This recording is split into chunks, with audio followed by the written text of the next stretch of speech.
నమస్కారం. Help line కార్యక్రమానికి స్వాగతం. వివాహం చట్టబద్ధమైంది అని తెలుసుకోవడానికి వివాహ ధృవీకరణ పత్రం అంటే రిజిస్ట్రేషన్ చేసుకుంటే అది మనకి చట్టపరమైంది అని తెలుస్తుంది. సో దీనివల్ల మనకి చాలా ప్రయోజనాలు ఉన్నాయి.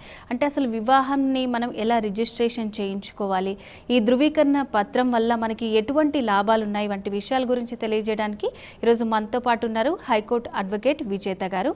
అలాగే మీకు ఎటువంటి న్యాయపరమైన సలహాలు కావాలన్నా స్క్రీన్ మీద కనిపిస్తున్న నంబర్స్కి కాల్ చేయండి. నమస్కారం అండి మేడం. అసలు ఈ మ్యారేజ్ సర్టిఫికేట్ అంటూ ఉంటారు. సో దాన్ని ఎట్లా అసలు ఫస్ట్ రిజిస్ట్రేషన్ చేయించుకోవాలి, దానికంటే ముందు అసలు ఈ సర్టిఫికేట్ వల్ల ఎటువంటి ఉపయోగాలు ఉన్నాయంటారు? ఈ సర్టిఫికేట్ వల్ల ఉపయోగపడేది ఎవరంటే స్త్రీలే. మొదటి నుంచి ఎలాంటి వివాహ సంబంధించి ఎట్లాంటి అవకతవకలున్నా, అది లివింగ్ రిలేషన్ కానివ్వండి, చైల్డ్ మ్యారేజ్ కానివ్వండి, అక్కడ ఎవరు సఫర్ అవుతున్నారు? అమ్మాయి సఫర్ అవుతుంది. అంటే ఈ రిజిస్ట్రేషన్ ఆఫ్ మ్యారేజ్ సర్టిఫికేట్ వల్ల ఏంటంటే, ఒకప్పుడు అందరూ అనుకునేవారు అమెరికా వెళ్ళాలి కాబట్టి ఈ మ్యారేజ్ రిజిస్టర్ చేయాలి, ఆ సర్టిఫికేట్ పెడితేనే వీసా పాస్పోర్ట్ వస్తుంది కాబట్టి చేయించాలి అనుకునేవారు. కానీ 2002లో మన ఏపీ స్టేట్కి సంబంధించి, అంటే తెలుగు రాష్ట్రాలకు సంబంధించి 2002లో ఈ రిజిస్ట్రేషన్ అనేది స్టేట్ యాక్ట్ కింద తీసుకొచ్చారు. అలాగే వేరే వేరే రాష్ట్రాల్లో కూడా ఆ సంవత్సరాల్లో ఆ యాక్ట్ అనేది ఉంది. అంటే ఇది చేయాలి, ఖచ్చితంగా చేయాలని చెప్పింది 2002లో. అయితే ఇది సెంట్రల్ యాక్ట్గా మారింది 2013లో. దాని బిల్లు పెట్టడం, అలాగే ఉభయ సభలో అప్రూవ్ చేయడం జరిగింది. అయితే ఈ బిల్లు పెట్టడానికి వెనకాల ఒక చిన్న పిట్టకథ జరిగింది ఇక్కడ. అదేంటంటే 2004లో ఒక అమ్మాయి, రేప్ చేయబడ్డ ఒక అమ్మాయి, ఆ రేప్ ఫలితంగా అమ్మాయి మదర్ అవ్వటం, కన్సీవ్ అయ్యి ఒక బిడ్డకి తల్లి అవ్వటం ఆ మైనర్ ఏజ్లో. దాని కాన్సిక్వెన్సెస్గా అమ్మాయికి పెళ్లి చేయటం ఇవన్నీ జరిగాయి. 2 కేసెస్ ఇందులో ముఖ్యంగా, సీమా అండ్ శిఖా శర్మ. ఈ 2 కేసెస్లో ఏంటంటే, ఆ 2 కేసెస్ విషయంలో మ్యారేజ్ ప్రూఫ్ అనేది చాలా ఇంపార్టెంట్ కింద మారింది. అంటే ఆపోజిట్ పర్సన్ ఎవరైతే ఉన్నారో మ్యారేజ్కి ప్రూఫ్ ఏంటని అడగటం వల్ల ఆ కేసు సుప్రీంకోర్టు వరకు వెళ్ళటం జరిగింది. అయితే సుప్రీంకోర్టులో ఏం జరిగిందంటే, దీని ఒక బెంచ్ మ్యాటర్ కింద తీసుకుని దానికి సంబంధించిన డిస్కషన్స్ అన్నీ కూడా జరిగాయి.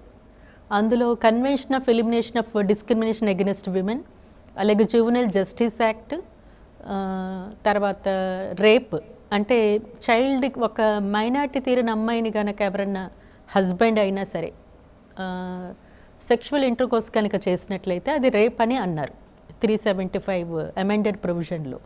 ఇవన్నీ కూడా డిస్కస్ చేయటం జరిగింది. రిజిస్ట్రేషన్ ఆఫ్ మ్యారేజ్ వల్ల బెనిఫిట్స్ ఏంటంటే,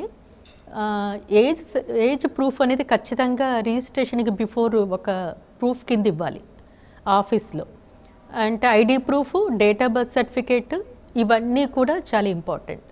ఈ ID proof, date of birth certificate ఇచ్చినప్పుడు ఏంటంటే, వాళ్ళు మేజరా మైనరా అనే విషయం తెలుస్తుంది. మేజర్ అయితే they will take it for registration, minor అయితే వాళ్ళు అది రిజిస్ట్రేషన్ కింద తీసుకోరు. అలాగే వాళ్ళకి మ్యారేజ్ అయ్యి ఉండకూడదు. అంటే ఇది పోలిగమీ, అంటే డిఫరెంట్, ఎక్కువ పెళ్ళిళ్ళు చేసుకోవడం అనేది మనం ఇదివరకు చాలా చూసాం కొన్ని జిల్లాల్లో ముఖ్యంగా. అంటే ఇలిజిటిమేట్ కనెక్షన్స్ పెట్టుకోవటం, తర్వాత పెళ్ళి పేరుతో మోసం చేయటం, అంటే తాళిబట్టు కట్టేసి ఇది పెళ్ళి అని చెప్పటం, అంటే ఆల్రెడీ పెళ్ళి అయిన వాళ్ళు. అలాంటి వాళ్ళకి సంబంధించి ముఖ్యంగా పిల్లలు చాలా సఫర్ అవుతారు, వాళ్ళకి పుట్టిన పిల్లలు. వీళ్ళందరికీ సంబంధించిన ఐడెంటిటీ ప్రాబ్లం అనేది వస్తుంది. అలాగే కొన్ని కేసెస్లో ఏంటంటే, కొన్ని సంవత్సరాలు అయిపోయిన తర్వాత వాళ్ళిద్దరి మధ్య వచ్చే కొన్ని మనస్పర్ధల కారణంగా నువ్వు నా భార్య కాదని చెప్పటం, వేరే వాళ్ళతో రిలేషన్ పెట్టుకోవటం, అతనికి సంబంధించిన అబ్బాయికి సంబంధించిన వాళ్ళంతా కూడా సెకండ్ లేడీకి సంబంధించి సపోర్ట్ చేయడం జరుగుతుంది. అప్పుడు కూడా ముఖ్యంగా ఇన్కమ్ బెనిఫిట్స్ ఉంటాయి కదా, గవర్నమెంట్ ఎంప్లాయీ అనగానే వాళ్ళ పెన్షన్ బెనిఫిట్స్ ఇవన్నీ కూడా వైఫ్కి, డిపెండెంట్స్కి వాళ్ళ పేర్లు మెన్షన్ చేస్తారు నామినీగా. అలాంటి సర్కమ్స్టాన్సెస్లో కూడా ఎవరు వైఫ్ అనేది ఇంపార్టెంట్. వాళ్ళు ఏం చేస్తున్నారంటే, కొన్ని కేసెస్లో వేరే వాళ్ళతో సెకండ్ మ్యారేజ్ లాగా చేసుకుని వాళ్ళ పేరు నామినీగా పెట్టేయటం. అప్పుడు వైఫ్ అని నిజంగా అంటే వ్యాలిడ్గా మ్యారేజ్ చేశామని నమ్ముకుంటూ ఉన్నవాళ్ళు అంటే వితౌట్ సర్టిఫికేట్. వాళ్ళు ఈ విషయాన్ని గురించి డిస్ప్యూట్కి వచ్చినప్పుడు కోర్టు ఏం చేస్తుందంటే ఎవరి మ్యారేజ్ ముందు జరిగిందనే చూస్తుంది. సో అప్పుడు ఈ సర్టిఫికేట్ అనేది చాలా చాలా ఇంపార్టెంట్. సో చాలా విధాలుగా మ్యారేజ్ సర్టిఫికేట్ అనేది ఇంపార్టెన్స్ గురించి ఈ సీమా వెర్సెస్ అశోక్ కుమార్ అనే కేసు 2006లో ఒక జడ్జిమెంట్ ఇవ్వటం జరిగింది. అందులో కొన్ని లకోనా స్పెషల్గా స్టేట్ యాక్ట్స్లో 2002లో మన ఏపీ స్టేట్లో ఉందని చెప్పుకున్నాం కదా, అందులో ఉన్న లకోనాస్ కొన్ని, అంటే ఎన్ని సంవత్సరాల లోపు రిజిస్ట్రేషన్ చేయాలి, ఆల్రెడీ మ్యారేజ్ అయిపోయింది, వాళ్ళు ఈరోజు రిజిస్ట్రేషన్ చేయించుకోవాలనుకుంటారు, మ్యారేజ్ సర్టిఫికేట్ ఎప్పటికైనా ప్రూఫ్గా ఉపయోగపడుతుంది కాబట్టి దాంట్లో ఉన్న కొన్ని రెస్ట్రిక్షన్స్ ఇవన్నీ కూడా తీసేయడం జరిగింది. ఈ 2007లో దానికి ఇంకొంచెం అమెండెడ్ ప్రొవిజన్స్ కింద పెట్టడానికి ఒక ఎమికస్ క్యూరీని అపాయింట్ చేయటం, ఆ ఎమికస్ క్యూరీ ఈ వీటికి సంబంధించిన విషయాలన్నీ కూడా డిస్కస్ చేసి లకోనాస్ అన్ని తీసేయడం జరిగింది. అంటే ఏజ్ రెస్ట్రిక్షన్ కానీ అది ఏజ్ ప్రూఫ్ మేజర్ అయి ఉండటం అనేది మెయిన్. మ్యారేజ్ అయిపోయిన తర్వాత ఎన్ని సంవత్సరాల లోపు రిజిస్టర్ చేయాలి అన్నదాన్ని తీసేయడం జరిగింది. మ్యారేజ్ అయిపోయిన తర్వాత వ్యాలిడ్ ప్రూఫ్స్ పెట్టి, అంటే వాళ్ళకున్న ఐడి ప్రూఫ్స్ మనం ఏదైతే చెప్తామో పాస్పోర్ట్ కానివ్వండి. సో అంటే ఇప్పుడు రిజిస్ట్రేషన్ చేయించుకోవాలి అనుకుంటే కంప్లీట్ డీటెయిల్స్ ఏ ఉండాలని ఒక కాల్ తర్వాత మనం మాట్లాడదామండి. హలో హలో, నమస్తే అండి, ఎక్కడి నుంచి కాల్ చేస్తున్నారు? రాజమండ్రి నుంచి అండి. ఓకే అండి, మాట్లాడండి, మేడం ఉన్నారు, ప్రాబ్లం ఏంటో చెప్పండి. చెప్పండి మేడం గారు. నమస్తే అండి. నమస్తే మేడం గారు, మేము ఇద్దరు అన్నదమ్ములండి. మా నాన్నగారు గవర్నమెంట్ ఎంప్లాయీ ఎక్స్పైర్ అయ్యారండి. ఆయన సర్వీస్ లో ఉండగా ఎక్స్పైర్ అయ్యారండి. ఆయన జాబ్ మా అన్నయ్యకి వచ్చిందండి. నేను మా ఫ్రెండ్ గారికి అడాప్ట్ వెళ్ళానండి. సో లాస్ట్ 6 years నుంచి మా అపార్ట్మెంట్ డాక్యుమెంట్స్, మాకు సంబంధించిన గోల్డ్ అంతా ఆయన దగ్గర ఉందండి. ఎందుకంటే మా అప్పుడు ఉమ్మడి ఫ్యామిలీ అండి. ఉమ్మడి ఫ్యామిలీ వల్ల అప్పుడు ఎవరు మాట అనుకోలేదండి. ఇప్పుడేమో మా అమ్మగారు అందరూ ఎక్స్పైర్ అయ్యారండి. మా డాక్యుమెంట్స్, మా స్థలం, మా అమౌంట్ అంతా ఏమంటే ఇవ్వట్లేదండి ఆయన. అదే అది ఏం చేయాలో అర్థం అవ్వట్లేదండి. ఒకసారి మీ సలహా ఏమైనా చెప్తారమ్మా? అంటే మీరు అడాప్టెడ్ సన్ కాబట్టి ఒరిజినల్ సన్కి ఎలాంటి రైట్స్ ఉంటాయో అడాప్టెడ్ సన్గా మీకు ఆ రైట్స్ అన్నీ కూడా మీకు ఉంటాయి.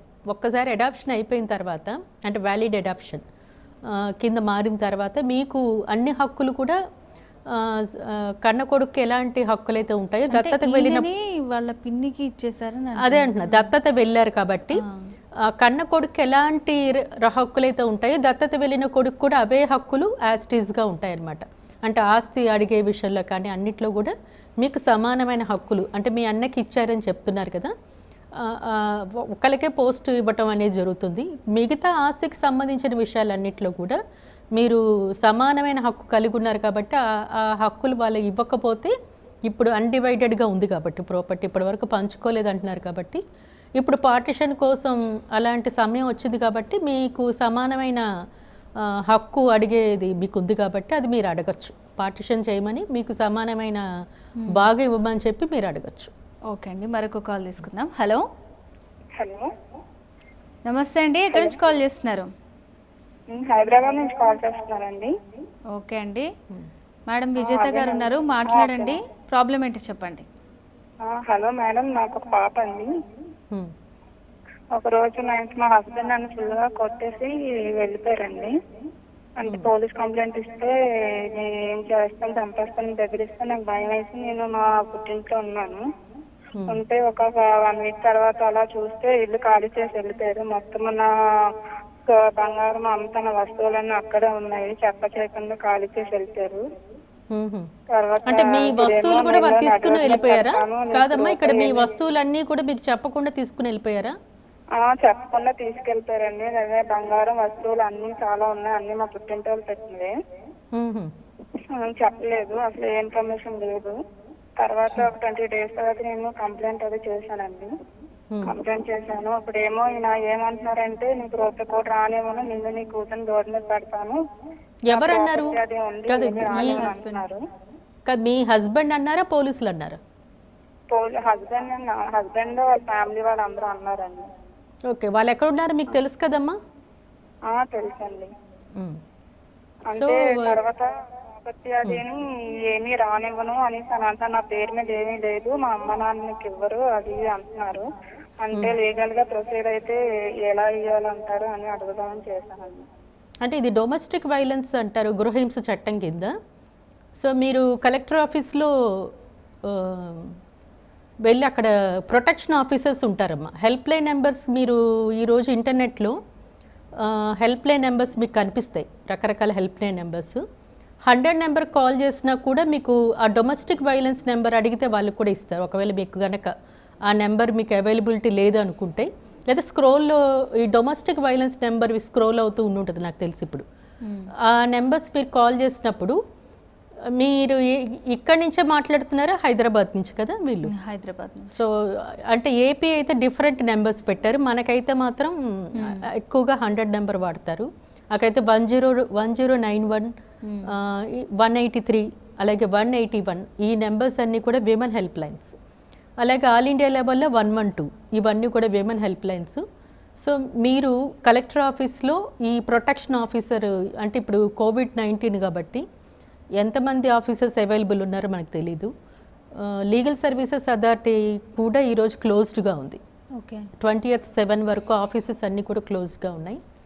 ఇలాంటివన్నీ కూడా ఆన్లైన్ ద్వారా మీరు కంప్లైంట్ చేయొచ్చు. త్రూ ఆన్లైన్ విర్చువల్ కోర్ట్స్ ద్వారా మీరు కంప్లైంట్ ఇవ్వచ్చు.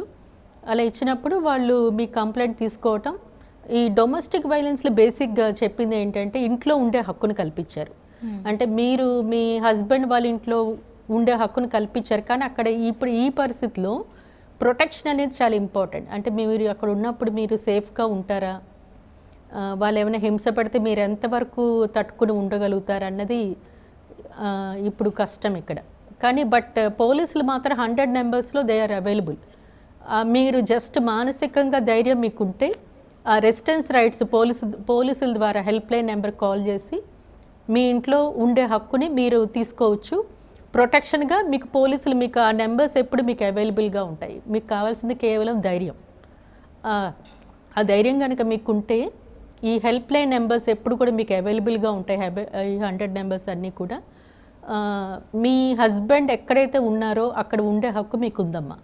అలాగే వారి నుంచి మీకు పోషణ ఖర్చులు కానీ ఇవన్నీ అడిగే హక్కులు మీకు ఉన్నాయి. ఇప్పుడు ఏంటంటే చాలామంది చెప్తున్నారు కలెక్టర్ ఆఫీస్కి వెళ్ళిపోండి, డొమెస్టిక్ వైలెన్స్ వేసేసుకోండి, కోర్టుల్లో కానీ ఈరోజు కోర్ట్స్ ఎక్కడి వరకు పనిచేస్తున్నాయి మనకి? అన్ని లాక్డౌన్లో ఉన్నాయి. కేవలం వీడియో కాన్ఫరెన్స్ ద్వారానే మీకు ఏ కేసెస్ అయినా కూడా ఆన్లైన్ ద్వారానే ఈరోజు నడుస్తుంది కాబట్టి. But police help line numbers మాత్రం ఎప్పటికీ అవైలబుల్గా ఉన్నాయి. అవి యూటిలైజ్ చేసుకుని మీ ఇంట్లో ఉండే హక్కుని మీరు తీసుకోవచ్చు. మరొక కాల్ తీసుకుందామండి. హలో హలో, నమస్తే అండి, ఎక్కడి నుంచి కాల్ చేస్తున్నారు? మేము వరంగల్ నుంచి చేస్తున్నామండి. ఓకే అండి, మేడం ఉన్నారు, మాట్లాడండి. ప్రాబ్లం ఏంటో చెప్పండి. చెప్పండి మేడం, నా భర్త 94 చనిపోయాడు. మా సార్ ఉన్నప్పుడు ఏం సంపాదించినా కూడా ఆయన చిలకలో ఇంత ఇల్లు కట్టడం జరిగింది. అప్పుడు 3 ఆడపిల్లలు, 1 కొడుకు, చిన్న చిన్న పిల్లలే. నా భర్త చనిపోవడం వలన ఇంటి ఖర్చులు వెళ్ళడం, పిల్లల చదువుల ఖర్చులు వెళ్ళడం, నా భర్త చనిపోయాక నాకు అనారోగ్యం గురించి హాస్పిటల్ పోవడం, నెల అన్ని బాగానే ఖర్చులు పెరిగిపోయేది మేడం. అట్లా 94 నుంచి 2014 దాకా మధ్యలో నా భర్త చచ్చిపోయినప్పుడు ఖర్చులు, నా చిన్న బిడ్డ ఆరోగ్యం మంచి లేక కింద పడిపోవడు, తర్వాత 2014 దాకా అన్ని అప్పులు పెరిగిపోయి అప్పుడు మా ఊళ్ళో అమ్మితే ఏం డబ్బులు రావాలి, ఇక్కడ కొన్ని 24 లక్షల దాకా కొన్ని అన్ని డబ్బులు బాకీ లేనివి మేడం. అయితే అప్పుడు ఆ ఇల్లు వాళ్ళు బాకీలు ఇచ్చిన వాళ్ళకి అమ్ముతానంటే, వద్దమ్మా నువ్వు ఎక్కడ ఉంటావు, మరి నీ భర్త లేడు కదా అని ఒక అమ్మాయికి అమ్మడం జరిగింది మేడం ఇల్లు, ఒకటి వరంగల్లోది.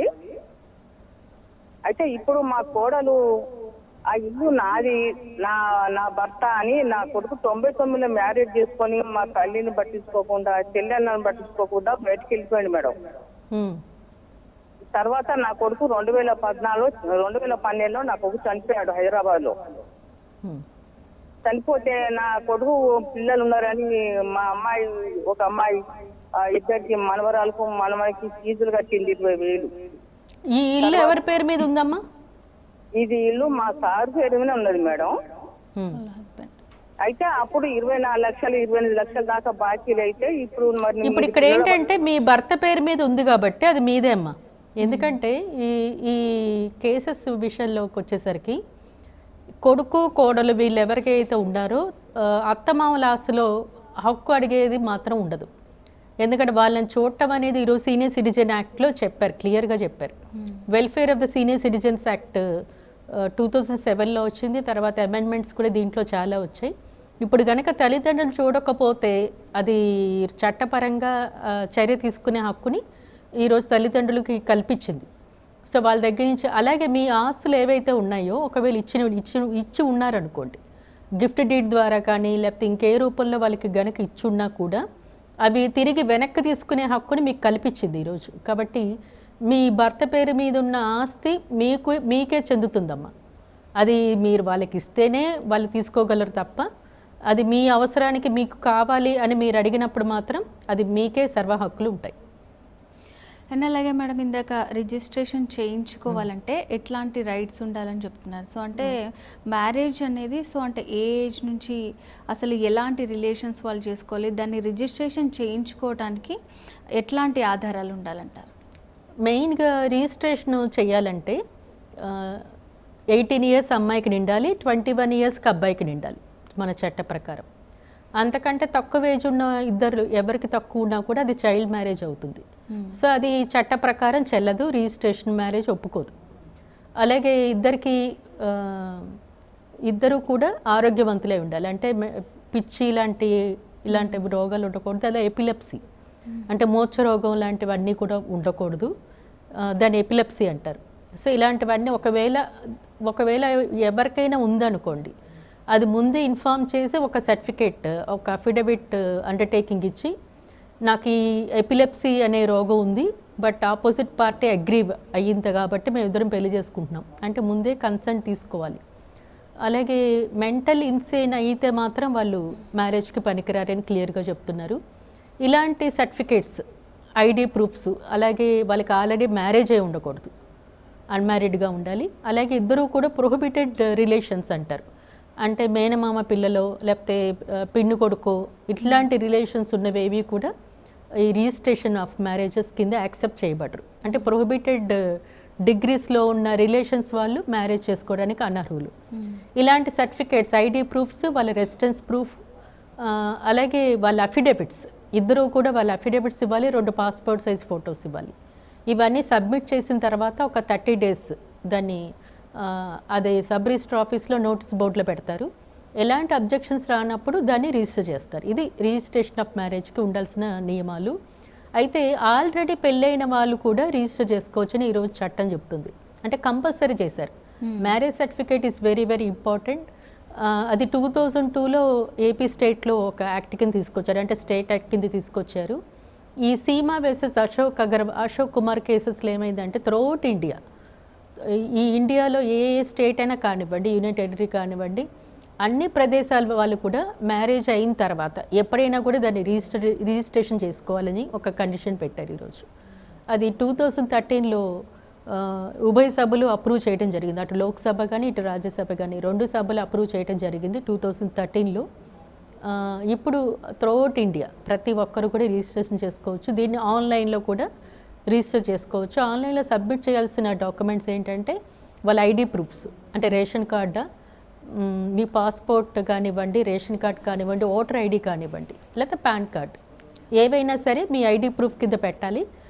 అలాగే 2 పాస్పోర్ట్ సైజ్ ఫొటోస్, మీ అఫిడవిట్స్, మీ ఏజ్ ప్రూఫ్కి అవన్నీ ఒక గెజెటెడ్ ఆఫీసర్ సిగ్నేచర్తో, ఇవన్నీ కూడా ఆన్లైన్లో మీరు అప్లోడ్ చేస్తే రిజిస్ట్రేషన్ ఆన్లైన్ ద్వారా కూడా ఈరోజు చేసే పరిస్థితి ఉంది. అలాగే పర్సనల్గా వెళ్ళాలంటే సబ్ డివిజనల్ మ్యాజిస్ట్రేట్, ఈ కేడర్లో ఉన్న డిజిగ్నేటెడ్ ఆఫీసర్కి పవర్ ఇచ్చారు రిజిస్ట్రేషన్ చేయడానికి. అలాగే విలేజ్ సెక్రటరీ లెవెల్లో కూడా వారి ద్వారా అప్రోచ్ అయ్యి ఈ డాక్యుమెంట్స్ అన్నీ కూడా ఎస్డిఎం దగ్గర, అంటే సబ్ డివిజనల్ మ్యాజిస్ట్రేట్ దగ్గర సబ్మిట్ చేయడం జరుగుతుంది. వారి సిగ్నేచర్తో మ్యారేజ్ సర్టిఫికేట్ వస్తుంది ఇక్కడ. ఓకే అండి, మరొక కాల్ తీసుకుందాం. హలో హలో, నమస్తే అండి, ఎక్కడి నుంచి కాల్ చేస్తున్నారు? నేను మహబూబ్ నగర్ నుంచి. ఓకే అండి, మేడం ఉన్నారు, మాట్లాడండి, ప్రాబ్లం ఏంటి చెప్పండి. Okay madam, good evening ma'am. చెప్పండి. మేడం నా పేరు మనోజ్. నేను మా మదర్ విషయం గురించి జస్ట్ ఒకసారి ఎంక్వైరీ చేద్దామని చేశాను మేడం. చెప్పండి. అయితే మా మదర్ మా మదర్ వాళ్ళ డాడీ మమ్మీ చిన్నప్పుడు విడిపోయారు మేడం. అంటే అరౌండ్ మా అమ్మ పుట్టిన 3 months. అయితే గొడవ పడ్డారు, ఏదో సంథింగ్ అయ్యింది. మా మమ్మీని మా మమ్మీ వాళ్ళ డాడీ కొంచెం గట్టిగా ఇక్కడ మాట్లాడండి. విడిపోవడం అంటే చట్ట ప్రకారం విడిపోయారా లేకపోతే మామూలుగా విడిపోయారా? అంటే అప్పట్లో జస్ట్ పేపర్ మీద రాయడం అలా ఉంటుందంటగా మేడం. అంటే కోర్టు ద్వారా విడిపోలేదు. కోర్టు ద్వారా విడిపోలేదు. అయితే మా అమ్మను మా తాతయ్య తీసుకొచ్చి ఇక్కడ ఊర్లో పెట్టేసింది మేడం. అయితే తర్వాత మా తాతయ్య ఇంకో మ్యారేజ్ చేసుకున్నాడు. చేసుకున్న తర్వాత 2 పుట్టారు మేడం. అంటే నాకు ఒక ఆడను ఒక అతను. అయితే మా అమ్మ ఇప్పుడు మా డాడీ మా తాతకు సంబంధించిన ల్యాండ్ కోసము వెళ్ళి అడిగితే అతను నేను ఇవ్వను, నేనెందుకు ఇస్తాను అని అంటున్నాడు, సెకండ్ పుట్టిన కొడుకు. అది ఎంతవరకు మా మమ్మీకి వస్తుందని ఒకసారి అడుగుదామని. మీ మదర్కే వస్తుంది. ఇక్కడ ఏంటంటే మీ మదర్కిను మీ ఫాదర్కి మధ్య జరిగిన మ్యారేజ్ అనేది కోర్టు ద్వారా విడాకులు అవ్వలేదు. ఇట్లా పెద్దల దగ్గర కూర్చుని దస్తఖతులు రాసుకోవటం, కాగితాలు రాసుకోవడం ఇవన్నీ కూడా చెల్లవండి చట్ట ప్రకారం. అంటే ఇప్పటికీ కూడా మీ మదరే లీగల్గా వెడెడ్ వైఫ్ కింద లెక్క చట్ట ప్రకారం. అలాగే ఆ ప్రూఫ్స్ అన్నీ కూడా మీరు మ్యారేజ్ సంబంధించి అంటే వెడ్డింగ్ ఇన్విటేషన్ కానివ్వండి, మ్యారేజ్ ఫొటోస్ కానివ్వండి, రేషన్ కార్డ్స్ అప్పుడు మీ మదర్తో ఉన్నప్పుడు ఉన్న రేషన్ కార్డ్ కానివ్వండి, ఇవన్నీ కూడా ప్రూఫ్స్ కింద మీరు పెట్టచ్చు. వీళ్ళ మదరు వాళ్ళ తాతగారికి 2వ మ్యారేజ్ చేసుకున్న సంతానం. సో ఇతను ఫస్ట్ మ్యారేజ్ అని చెప్పారు మనకి. ఒకసారి చెప్పండి, మీ మ్యారేజ్ ఫస్ట్, వీళ్ళ మ్యారేజ్ దస్తఖత్ రాసుకున్న తర్వాత 2వ వివాహం చేసుకున్నారు. వాళ్ళ మదర్ వాళ్ళ ఫాదర్ వాళ్ళు విడిపోయారు. మా మమ్మీ పుట్టిన తర్వాత మళ్ళీ మా తాతయ్య ఇక్కడికి తీసుకొచ్చేసిన వాళ్ళ తర్వాత మా తాతయ్య మళ్ళీ ఇంకో తాతగారు మ్యారేజ్ చేసుకున్నారు. అప్పుడు 2 మీ పుట్టారు. తాతగారు కాదు నేను అడిగింది, మీ తండ్రి సంగతి నేను అడిగా. అచ్చా, మా డాడీ అన్ఎంప్లాయిడ్ మేడం. అంటే ఇక్కడనే. Okay okay. సో మీరు మీ తాతగారికి సెకండ్ చిల్డ్రనా లేకపోతే ఫస్ట్ వైపు? మా తాతగారికి ఫస్ట్ వైఫ్ కూతురు మా అమ్మ. అది ఫస్ట్ వైఫ్ కాబట్టి మీకే అన్ని రైట్స్ ఉన్నాయని చెప్పాను నేను. ఓకే. ఈ దస్తఖతులు రాసుకోవడం అన్నీ కూడా చట్ట ప్రకారం చెల్లవండి.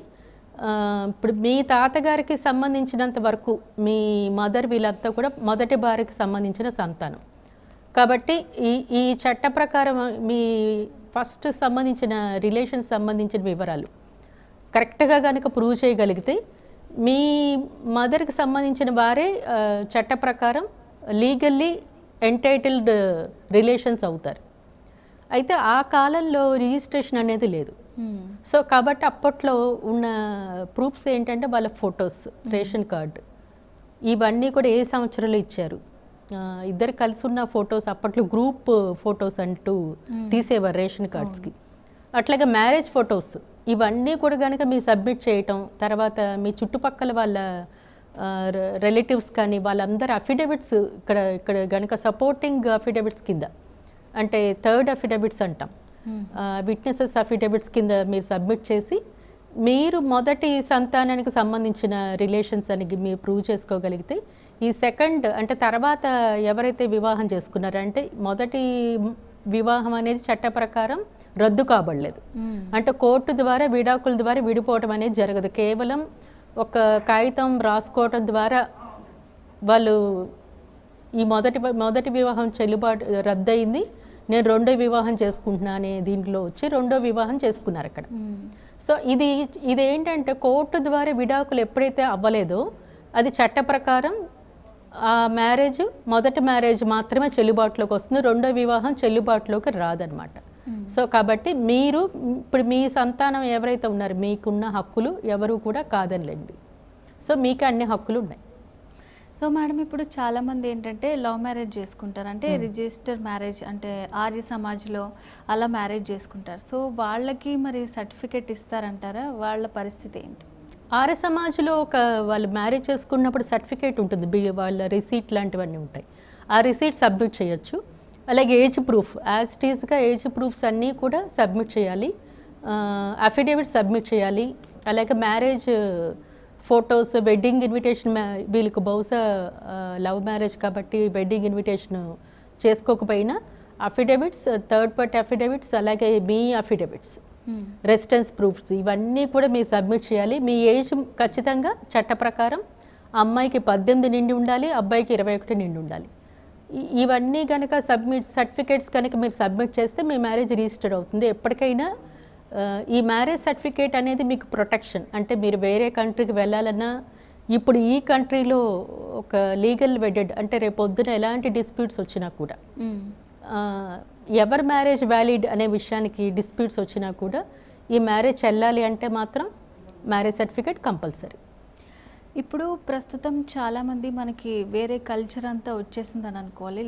చాలామంది చూసుకుంటే లివింగ్ రిలేషన్స్లో ఉంటున్నారు.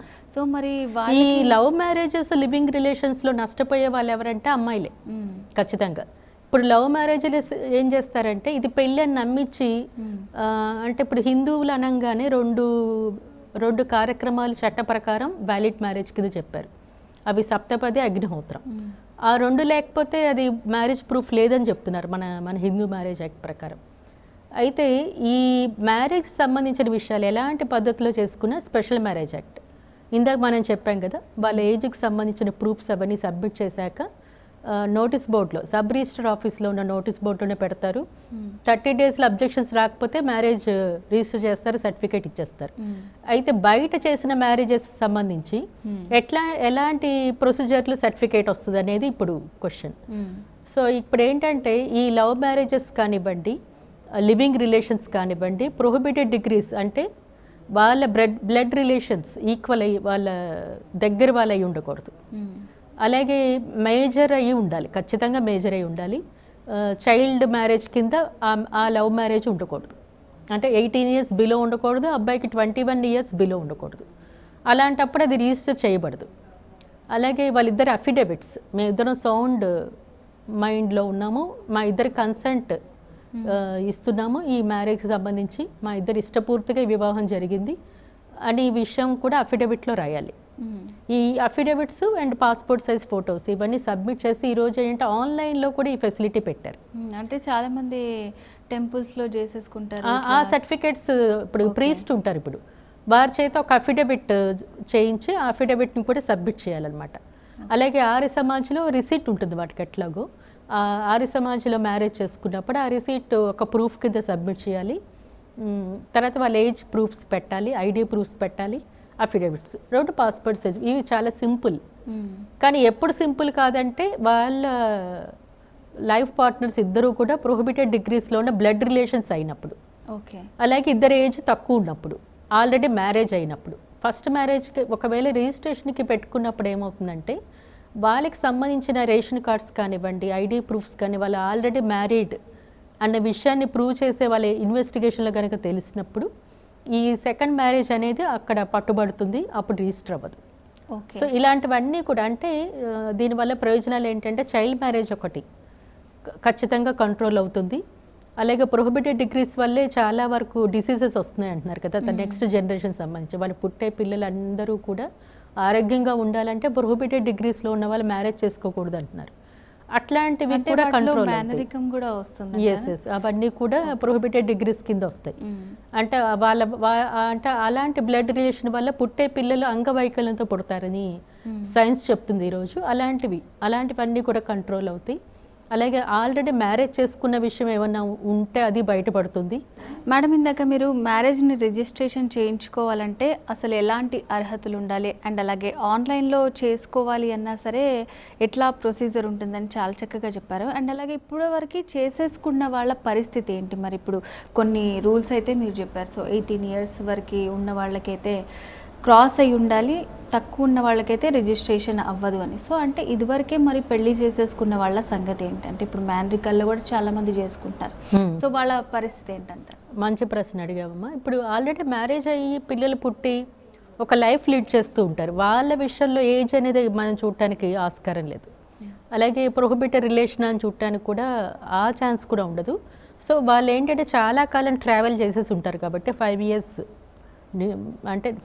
నిండిన తర్వాత ఆ మ్యారేజ్ ఎన్ని సంవత్సరాలు క్రాస్ అయినా కూడా ఇప్పుడు రిజిస్ట్రేషన్ చేయాలంటే కూడా ఆన్లైన్ ద్వారా వాళ్ళ మ్యారేజ్కి సంబంధించిన ప్రూఫ్స్ అన్నీ కూడా రేషన్ కార్డులో కలిపి ఉన్న గ్రూప్ ఫోటో ఉంటుంది, అట్లాంటి ఫొటోస్ ప్రూఫ్గా పెట్టాలి.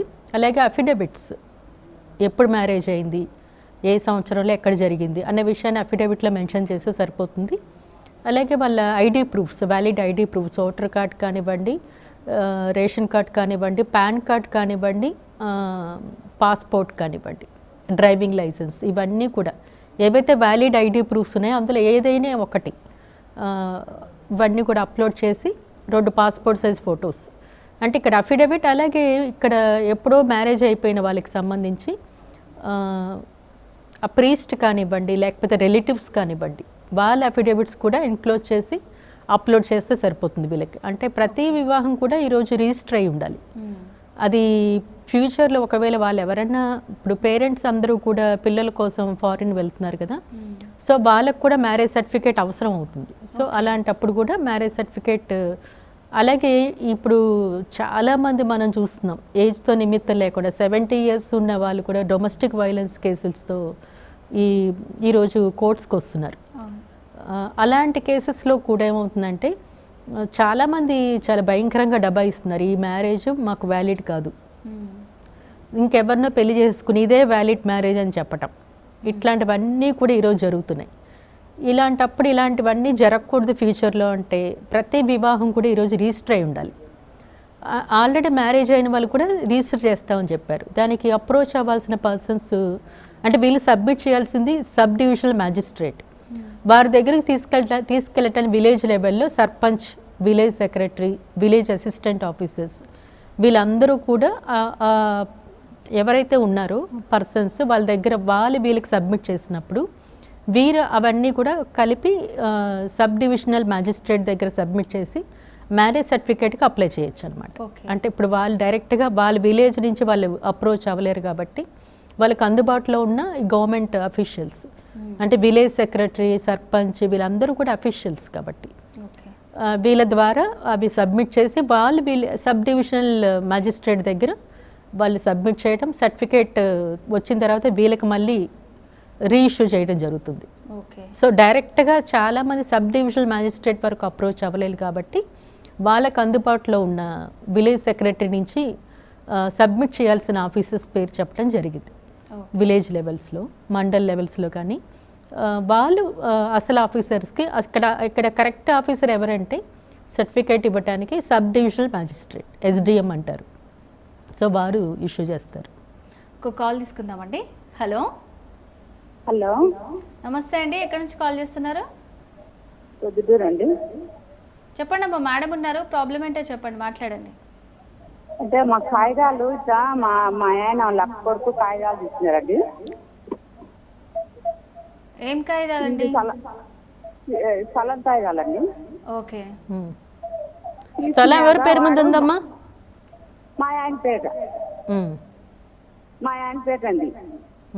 వాడు తీసుకొని అగ్రిమెంట్ వాడు రాస్తున్నాడు. ఈ పొద్దు నాదని స్థలం అంటున్నాడు మేడం. ఎవరు నాదంటున్నారమ్మా? మా ఆయన లక్క కొడుకు. మా ఆయన లక్క కొడుకు. ఇప్పుడు మేము కోర్టు చేసినాడండి, మరి నా స్థలం అని కోర్టు చేసినాడు. చెప్పండి అమ్మా, కోర్టులో ఏం జరుగుతుంది ఇప్పుడు? కోర్టులో జరిగితే మా పాప పేట అబద్ధం రిజిస్టర్ చేసినాం. మళ్ళా కోర్టులో ఏం చేశారమ్మా? కోర్టులో ఇప్పుడు వేసినాం మేడం, నాది వాడు నాకు రాయిస్తున్నాడు అంటున్నాడు మేడం. నేను కోర్టు చేసినా వాడికి ఎదే చేసినా జరుగుతుంది మేడం. ఇప్పుడు ఏ స్టేజ్లో ఉందమ్మా కేసు? ఏదో జరుగుతుంది మేడం. మీ ఆయన సంతకం ఫోర్జరీ చేసినాడు, మేము వేసినాము. అంటే ఇక్కడ ఏంటంటే ఇక్కడ మీరు వినండి అమ్మా, ఇప్పుడు కోర్టులో మీరు వేసేసారు కాబట్టి అసలు ఏ చట్ట ప్రకారం ఏం చెప్తుందో మనం ఇప్పుడు చూద్దాం. ఇక్కడ ఏమవుతుందంటే ఇక్కడ ఈమె భర్త ఫోర్జరీ చేశారు కాబట్టి ఆమె భర్త అక్క కొడుకు నాదని చెప్పి కోర్టులో బాధ్యత వేయటం జరిగింది ఇక్కడ. అంటే ఇక్కడ ఇప్పుడు ఏ డాక్యుమెంట్ అయినా సరే, ఏ స్థలం డాక్యుమెంట్ అయినా సరే ఎవరి పేరు మీద ఉందని కోర్టు ఎలాంటి ప్రూఫ్స్ చూస్తుందంటే, ఇప్పుడు డాక్యుమెంట్ రిజిస్టర్ అయి ఉండాలి. రిజిస్టర్ అయిన తర్వాత కన్సిడరేషన్, ఇద్దరి మధ్య ఒప్పందంకి సంబంధించిన ఎంత అమౌంట్కి అయితే వాళ్ళు కొనుక్కోవటానికి ఒప్పుకున్నారో ఆ అమౌంట్ మెన్షన్ చేయటం, ఆ రిసీట్ సబ్మిట్ చేయటం జరగాలి. రిజిస్టర్డ్ డాక్యుమెంట్ అయి ఉండాలి. సో ఎవరి డాక్యుమెంట్ రిజిస్టర్ అయ్యి కన్సిడరేషన్ అంటే ఎంత ఒప్పందానికి కొనుక్కున్నారో ఆ అమౌంట్ వాళ్ళకి పే చేయటం, ఇవన్నీ వాళ్ళ విట్నెసెస్ సిగ్నేచర్స్, వాళ్ళ ఫొటోస్, వాళ్ళ వేలిముద్రలు, ఇవన్నీ ఉన్న డాక్యుమెంట్స్ ఏవైతే ఉంటాయో అట్లాంటివి కోర్టు యాక్సెప్ట్ చేస్తుంది. ఒకవేళ చాలా కాలం క్రితమే కొన్నారనుకోండి, అలా కొన్నప్పుడు ఏమవుతుందంటే డాక్యుమెంట్ ఇంపోర్ట్ చేయడం జరుగుతుంది. అంటే ఆ డాక్యుమెంట్ని కోర్టులో వేశారు కాబట్టి కోర్టు ద్వారా డాక్యుమెంట్ని ఒక రిజిస్టర్ ఆఫీస్కి పంపించడం జరుగుతుంది. రిజిస్టర్ ఆఫీసర్స్ పంపించిన తర్వాత సబ్ రిజిస్టర్ ఏం చేస్తారంటే, ఈ డాక్యుమెంట్కి ఎంత పెనాల్టీతో ఈరోజు రిజిస్టర్ చేయడానికి, ఎంత అమౌంట్తో రిజిస్టర్ చేయడానికి పెనాల్టీ అమౌంట్ ఎంత కట్టాలి, రిజిస్ట్రేషన్ అమౌంట్ ఎంత అవుతుందో వారు అమౌంట్ కోర్టుకు పంపించడం జరుగుతుంది. పంపించినప్పుడు ఆ అమౌంట్ కట్టి దాన్ని రిజిస్టర్ చేస్తే వ్యాలిడేషన్ డాక్యుమెంట్ కింద మారుతుంది. అది అంటే ఒక వ్యాలిడ్ రిజిస్టర్డ్ డాక్యుమెంట్ కింద మారుతుంది. సో అది వ్యాలిడ్ డాక్యుమెంట్ అయిన తర్వాత కోర్టు దాన్ని ఒక సాక్ష్యం కింద తీసుకుంటుంది, ఒక ప్రూఫ్ కింద తీసుకుని వాళ్ళు ఇచ్చిన తీర్పు ఇవ్వటానికి దాని ఒక అంటే విలువైన డాక్యుమెంట్ కింద చూసి మార్క్ చేస్తుంది. అలా మార్క్ చేయాలంటే మాత్రం ఇలాంటి పరిస్థితులు ఆ డాక్యుమెంట్ వ్యాలిడ్గా మారటానికి ఎలాంటి సానుకూలమైన పరిస్థితులు ఉన్నాయి కోర్టు అన్నీ కూడా అబ్జర్వ్ చేసి ఆ ప్రకారం డాక్యుమెంట్ని వ్యాలిడ్ డాక్యుమెంట్గా మార్చి ఆ తర్వాత దాన్ని సాక్ష్యంగా తీసుకుంటుంది. ఇవన్నీ తీసుకోవాలంటే వీరు ఒకవేళ రిజిస్టర్ అయ్యింటే బాగానే ఉంటుంది. రిజిస్టర్ కాకపోతే కోర్టు ద్వారా దాన్ని రిజిస్ట్రేషన్కి పంపిస్తారు. ఆ రిజిస్ట్రేషన్కి పంపించినప్పుడు ఎంతో అమౌంట్ కోర్టు వారికి రిజిస్టర్ ఒక లెటర్ ద్వారా ఇన్ఫామ్ చేయడం జరుగుతుంది. ఈ డాక్యుమెంట్ వ్యాలిడేషన్ చేయాలంటే ఇంత అమౌంట్ కడితే దాన్ని మేము రిజిస్టర్ చేస్తాము అని వాళ్ళు చెప్పడం జరుగుతుంది. అప్పుడు ఆ డాక్యుమెంట్ని కోర్టు వాళ్ళు ఇంపోర్ట్ చేసి పంపిస్తారు రిజిస్టర్ ఆఫీస్కి. అక్కడ వీళ్ళు ఎవరైతే కేసు వేశారో ఆ అమౌంట్ కట్టేసి రిజిస్టర్డ్ డాక్యుమెంట్ కింద మార్చి మళ్ళీ కోర్టులో రీసబ్మిట్ చేయడం జరుగుతుంది దాన్ని. అప్పుడు కోర్టు వాళ్ళు దాన్ని ఎగ్జిబిట్ కింద మార్క్ చేస్తారు. ఇవన్నీ జరిగితే తప్ప ఎవరిది ఆ డాక్యుమెంట్ అనేది కోర్టు డిసైడ్ చేయలేదు. ఇది కొంచెం టైం టేకింగ్. బట్ ఈ స్టెప్స్ మాత్రం చట్ట ప్రకారం చాలా చాలా ఇంపార్టెంట్. ఇవన్నీ అయితే తప్ప ఎవరు నిజంగా ఓనర్ అనేది కోర్టు ఫైనల్గా డిసైడ్ చేస్తుంది ఈ స్టెప్స్ అన్నీ అయిపోయిన తర్వాత. సో వ్యాలిడేషన్ డాక్యుమెంట్ ఖచ్చితంగా చేయాల్సి వస్తుంది ఎప్పుడు అంటే అన్రిజిస్టర్డ్ డాక్యుమెంట్గా ఉన్నప్పుడు. సో అది ఓకే మేడం, ఈరోజు వివాహ ధృవీకరణ పత్రం అంటే మ్యారేజ్ రిజిస్ట్రేషన్ సర్టిఫికేట్ గురించి, సో అది ఎట్లా అప్లై చేసుకోవాలి, అది మెయిన్గా అసలు ఎవరికి ఉపయోగపడుతుంది ఈ రోజుల్లో, ఎస్పెషల్లీ ముఖ్యంగా చెప్పాలంటే ఆడవాళ్ళకే చాలా ఉపయోగపడుతుంది. చైల్డ్ మ్యారేజెస్ని మనం నివారించవచ్చు. ఇట్లాంటి విషయాలన్నీ కూడా చాలా చక్కగా తెలియజేశారండి. Thank you so much. ఇది ఇవాల్టి హెల్ప్ లైన్ కార్యక్రమం. రేపటి కార్యక్రమంలో మళ్ళీ కలుసుకుందాం. అంతవరకు సెలవు. నమస్తే.